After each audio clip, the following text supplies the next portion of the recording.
Ben, signe que l'été arrive, l'école achève, mais les bons conseils avec nous aussi pour cette saison-ci. Éric et Bernard pour terminer ça en beauté ce matin. Messieurs, bon matin. Bon matin, messieurs, dames.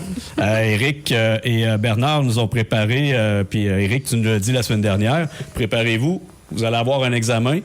Puis comme à mon époque à l'école secondaire, je n'ai pas étudié. Moi, t'es ben honnête. Hey, moi, c'est encore moins, hein? T'as encore moins étudié, toi J'ai non encore plus. moins T'as pas étudié. fait les devoirs qu'Éric nous a donnés. J'ai même pas eu le cours. C'est pas de l'improvisation, tu as une chance sur deux des fois. Fait que j'espère que ça va être A ou B, le choix de réponse. Donc, allons-y avec votre quiz de fin de saison pour savoir si on a bien écouté cette saison, messieurs. Ben, moi, je peux commencer. J'en ai une petite facile pour Vas-y. commencer. Vas-y. C'est quel compte offre actuellement un maximum de 8 000 de droits de cotisation par année? A, le CELI. B, le régime épargne-études. C, le CELIAP. C'est pas le CELI, parce que le CELI, tu peux être illimité si t'as pas cotisé ou presque dedans. Moi, je pense que c'est le CELIAP. OK, vas-y avec le CELIAP, puis Ouais. moi, je vais y aller avec le régime épargne-études. Victoire, madame? Ah, ben, J'ai tu vois. mis de l'argent dans mon CELIAP, puis il me Tu vois, semble ça qu'il y avait paraît. une limite de je sais pas trop Il y a un combien, mais plafond, ouais. c'est ça. Il y a un plafond. Par année. Il y a un plafond à 8 000 $. Puis si vous l'avez cotisé, puis vous n'avez pas cotisé. Par contre, il y a une petite pogne dans ça. J'aurais pu faire une sous-question avec ça, même. C'est si vous avez cotisé votre 8 000, mettons, l'année passée, Ouais. en 2025, mais vous auriez mis juste 100 pièces dedans. Mais cette année, vous aurez le droit de récupérer le 7 900 de l'année passée, plus le 8 000 de Puis de cette l'ajouter. année. Ouais. Ah. Mais c'est rétroactif d'une année seulement, puis c'est maximum à 8 000 par année. C'est bien important, là. OK. Puis ça donne des beaux. Puis ça donne aussi, oubliez-les jamais, ça donne un crédit d'impôt. Ça veut dire que si vous cotisez là-dedans, vous avez mis votre 8 000, vous avez une braquette d'impôt à 50 ben le gouvernement vous en donne 4 000. Quand même. Ouais. Le régime épargne-études, là aussi, il y a une belle twist dedans. T'as pas un crédit d'impôt, mais le gouvernement De ta subvention. t'as ta subvention qui... À 30 À du montant 30% investi qui- à l'abri de l'impôt pour la capitaliser. Là. Lui aussi, il est une Ouais, belle, il est un pas bon petit pire. échappatoire. Ouais. OK. Bon, ben, continuons justement sur le régime enregistré d'épargne-études. Donc, jusqu'à quel moment j'ai le droit de contribuer dans mon régime enregistré d'épargne-études et que je vais chercher encore des subventions? Est-ce que c'est à 16 ans? Est-ce que c'était à 17 ans? Ou c'est tant aussi longtemps que je suis aux études postsecondaires? Tant et aussi longtemps que je suis aux études postsecondaires. Ouais, je vais me fier à madame. La dernière fois, ça n'a pas été une bonne idée de faire l'inverse. Mais il alors, semble que c'est ça. OK. Ben, en fait, c'est en décembre de l'année que tu atteins 17 ans. Ah. Donc, tu peux être rendu au cégep, puis avoir encore le droit de mettre de la nouvelle argent, dans le fond, puis aller chercher des subventions.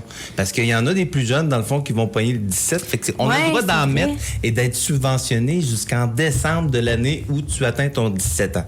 Donc, tu es en secondaire 5.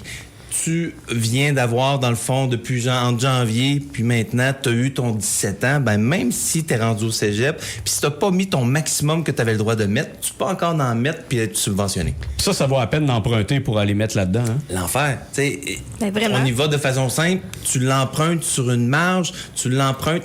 Ça se fait pas nécessairement, mais admettons qu'on pourrait le prendre sur une carte de crédit, tu l'emprunterais à 20 tu vas aller chercher 30 de subvention.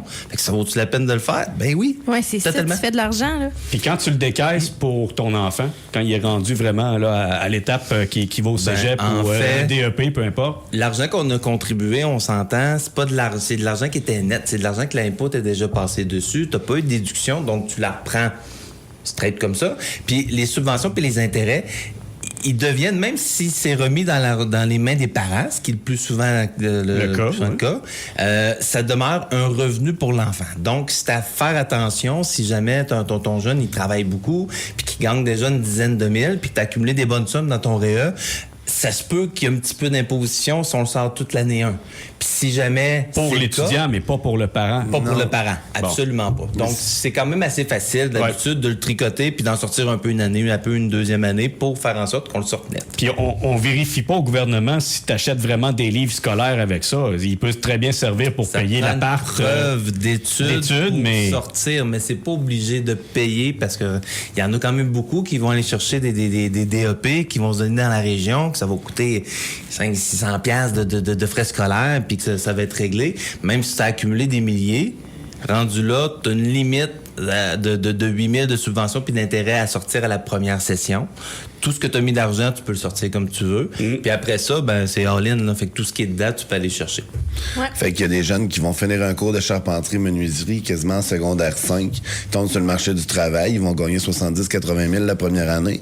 Puis le parent va remplir régime épargne-études, puis des fois, ils vont se donner le cash down pour acheter leur première maison. Fait Avec qu'il y en le a- régime Ben épargne. oui, ben oui. Pourquoi pas? Puis c'est à cause qu'il y a des belles twists à faire avec ça. T'as de l'argent de côté. Là.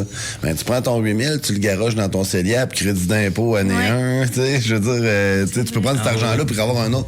Le régime épargne-études, c'est un levier incroyable qui peut servir quasiment toute une vie, si c'est bien Puis que fait. grand-papa, grand-maman peuvent se servir aussi. Si grand-maman veut faire un beau don à son Totalement. petit-fils. Ah oui, c'est une belle place. Justement, il y en a qui savent plus quoi offrir aux petits-enfants. Ben, ça peut être une sapristi de belle place de faire profiter l'argent à l'abri de l'impôt. À l'abri d'impôt, c'est ça que j'allais dire. J'ai des gens, moi, que justement, le CELI sont pleins, le CELI sont pleins, les REER sont pleins. Puis là, ils ne savent plus où mettre l'argent, mais ils vont le mettre dans un compte de leurs petits-enfants, ils vont le mettre dans le compte de leurs enfants à l'abri de l'impôt pour le faire capitaliser. C'est un là. beau cadeau, là. Vraiment. Parce que Vraiment. c'est un bel abri pour l'impôt. J'en ai une petite facile, moi. Le CELI. Est-ce qu'on peut retirer notre argent n'importe quand de ce compte-là? Moi, je pense que oui. Parce que de mémoire, j'ai un pote qui s'est acheté une roulotte avec ça. D'après moi, oui. Ah, j'ai aucune idée. Ben, le CELI, là, on peut toujours retirer l'argent de notre compte sans avoir d'impact fiscal dessus. C'est-à-dire, vous avez mis 10 000 l'année passée, il a monté à 15 000, ça fait une super de bonne année, 50 de rendement. Faut retirer le 15 000, il n'y a pas de problème, vous pouvez le retirer sans aucun problème. Par contre, il y a des gens qui disent « Ben non, je peux pas le sortir parce que, ma banque m'a dit que je pouvais pas le sortir avant 5 ans. » Ben, il y a des gens qui vont geler l'argent de leur CELI dans des comptes intérêts quotidiens ou des comptes des certificats de placement garanti pendant 50 ans. Mais oui, tu mets l'argent dans un CELI, mais tu veux te servir de l'argent puis il est bloqué parce que tu l'as placé pendant 5 ans. Fait que faites attention quand vous placez votre argent pour un compte d'épargne libre d'impôt parce que vous savez jamais quand est-ce que vous allez en avoir de besoin. Là. C'est que c'est bien important. Là. J'ai déjà vu des gens être obligés d'ouvrir des marges de crédit personnelles pour payer des choses qu'ils avaient à payer puis mettre leur CELI parce que le CELI était gelé pendant 5-6 ans. Là.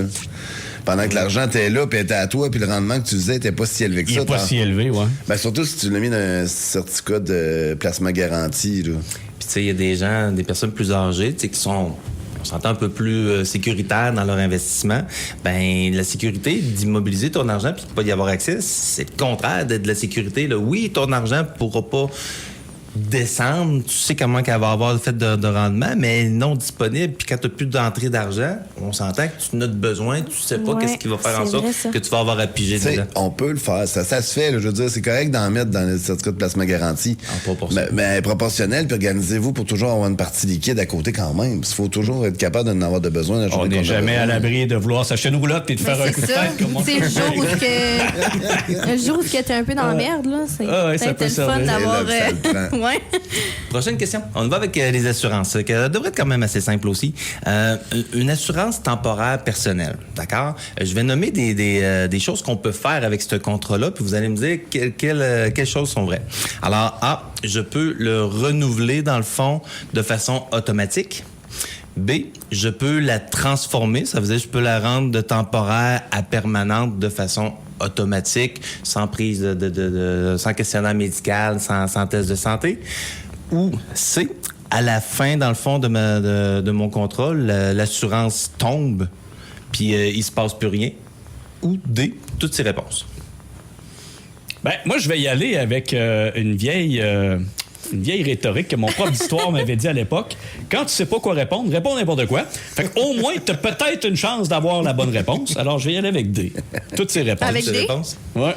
On dirait que ça n'a pas de sens. La première, ça se renouvelle automatiquement, puis l'autre, elle se ferme. Moi, j'ai A et B, peut-être. Deux réponses. C'est bon. Ben, tu sais, Attends, mais on n'avait pas le droit à plus qu'un choix? OK, mais Ben, A. Exact. Parce que le dernier était toutes ces réponses, fait que c'était qu'un seul C'était le choix. piège, hein? Bref, c'est D, toutes ces réponses, parce que de façon automatique, dans le contrat d'assurance temporaire, puis je dis de façon automatique, la plupart des contrats qui sont renouvelables et transformables.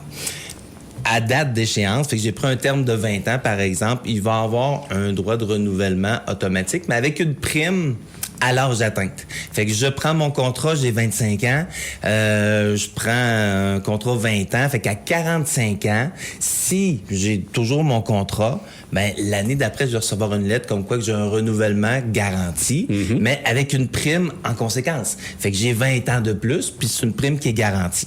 D'accord? Fait que ça, si je ne fais rien, dans le fond, le contrat va se renouveler automatiquement. Si je désire, je peux l'annuler également, faire en sorte que, bon, ben parfait, j'ai fait mon terme, c'était pour couvrir mon hypothèque, j'en ai plus d'hypothèque, j'ai plus besoin d'assurance, j'avais déjà des contrats permanents à côté. Puis j'ai la possibilité aussi de la stopper. Sans frais. Sans frais. Assurément. Et je peux la transformer, ce qui est hyper important.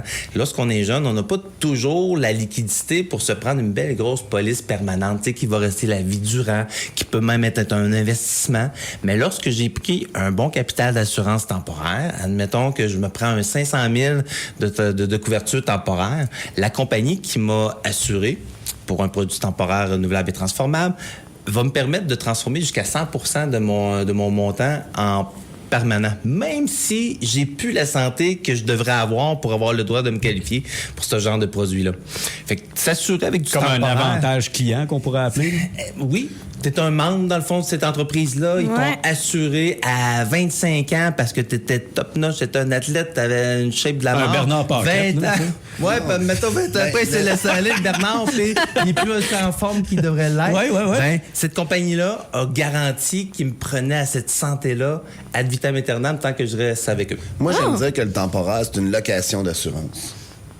C'est quelque chose que tu te loues, mais au bout du terme, tu peux racheter, genre, tu sais déjà comment ça va coûter de racheter. Location avec option d'achat. C'est ça, exactement. C'est pas mal ça. C'est ce que j'aime dire. J'en ai une un petit peu plus tricky. Une petite dernière, mon ami. Je fais ça vite. Demain matin, vous avez nommé sur votre testament, dans le fond, votre femme comme 100% de tout ce que vous possédez. Ouais. Sur vos contrats d'assurance que vous aviez pris, genre, il y a 20 ans, genre, vous aviez nommé votre mère comme bénéficiaire du contrat d'assurance. Lequel des deux va prévaloir en cas de décès?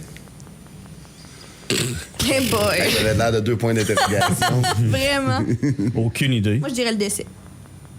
Je vais de même. Je dis Ben, que... au décès, Non, dans le fond, décès, ça c'est va sûr. être... Non, mais le testament. Non, mais je dis le testament. Le testament? Ouais. Hugues? Pas certain du testament à cause de la twist. Le- Je sais pas. Le bénéficiaire écrit sur un contrat d'assurance, s'il n'a pas été modifié par le contrat d'assurance, c'est lui qui prévaut toujours. Fait que Donc, j'aurais Après dû ça, faire le testament, avant. ce qui est écrit dans le testament, parce qu'il y a des gens qui veulent dire je veux envoyer de l'argent à telle personne, puis je veux pas que ça se sache la famille, Oui. ou genre, je veux pas. T'as des frères, t'as des sœurs, puis il y en a qui disent regarde lui, là, dans le 20 ans, Lui, il en j'avais mérite. prêté 40. Non, mais je l'aime plus que l'autre, mettons. Ouais, ça arrive dans toutes les familles. Non, mais mettons, genre, le 20 ans, j'avais prêté 40 000 à lui, mais Ouais. le pas donné, bon, on s'était dit qu'on réglerait ça de même. Mais je veux pas que les autres le sachent, fait que j'ai envoyé Pour un faire des montant, chicanes. tout le monde a reçu un chèque, le chèque est versé. Pendant que dans le testament, tout le monde s'assit puis on lit le testament. Ouais. Fait que l'assurance, puis aussi ce que je veux dire, c'est que allez donc vérifier vos bénéficiaires sur le contrat d'assurance une fois de temps en temps. Surtout là. s'il y a eu Tout le monde des font ex dans les dernières surprises. années. puis, Mettons une ouais. séparation. Ouais. J'ai déjà vu ça. L'ex qui reçoit l'argent, genre. Malgré le testament qui est fait. Malgré le testament, parce que c'est un bénéficiaire. Quand tu nommes un bénéficiaire sur un contrat, si tu n'as pas dit que tu rendais caduque tous tes bénéficiaires de tous tes contrats, Si vous avez eu quelques dossiers dans les dernières années, ça vaudrait ça. peut-être la peine d'aller. Faudrait aller j'ai payé ce regarder. genre-là quand tu penses que j'ai payé mon auto? non, c'est pas vrai, pas à tout. Mais c'est ça, puis j'en ai vraiment une dernière. Vas-y. C'est qui se rend en vacances du 15 juillet au 15 août? C'est pas moi, puis c'est pas C'est Laetitia. pas moi non plus. C'est nous! C'est nous! Hey, belles vacances quand même, hein? Ouais, Les vacances de radio, bien entendu. Les Non, bureaux non. sont pas fermés. Non, les bureaux sont ouverts pareil. Il y a tout le temps quelqu'un au bureau, mais c'est ça, du 15. On est moins au bureau du 15 au 15. Là. Ah, on le dit au profitez-en. monde quand même, mais oubliez pas, il y a tout le temps du monde au bureau pour vous servir, donner le service, c'est bien important. Puis après ça, à l'automne, ça donne un coup encore, vous autres, là. Ouais, ça Exact. recommence. Quand l'école recommence, on recommence à rejouer dans nos livres, dans nos chiffres, puis tout, puis c'est important. Là. Restez à l'affût, allez sur le site Internet des bons conseils, toujours une bonne idée, puis on se retrouve l'automne prochain, messieurs. Merci beaucoup. Merci, bon été. Salut. Bonne journée. Bye-bye. La chronique financière à Mix 99.7, présentée par l'équipe de Des Bons Conseils, située au 135-25 Boulevard Lacroix à Saint-Georges. De la planification familiale à la transmission d'un patrimoine, plusieurs stratégies financières s'offrent à vous. Parce que chaque situation est unique, il est essentiel d'adopter une approche structurée et optimisée. Notre équipe vous accompagne afin de vous offrir des solutions adaptées à vos objectifs. Contactez-nous au 88 225 65 50 ou visitez le desbonsconseils.com.